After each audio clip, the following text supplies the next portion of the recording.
ayolingiz sizga turmush o'rtoq bo'lib kelgan paytda, bu kelinlik paytini eslang, qanaqa chiroyli edi, qanaqa sarvqomat edi. Siz ko'rayotgan o'sha sarvqomatlardan ham sarvqomat edi. Siz o'sha internetda tomosha qilib o'tirgan go'zallardan ham go'zal edi. Sizni bolalaringizni tug'aman deb, sizni zurriyotlaringizni dunyoga keltiraman deb, to'lg'oq azobiga chidab, tishini tishiga qo'ygan paytda tishlari sinib tushdi.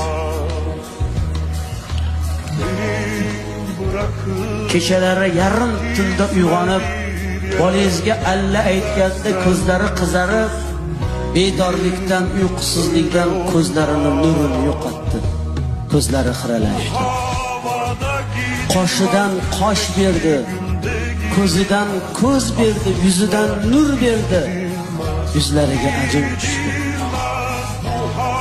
Siz ayolingizni qanchalik go'zal ekanligini ko'rmoqchi bo'lsangiz, farzandlaringizga qarang.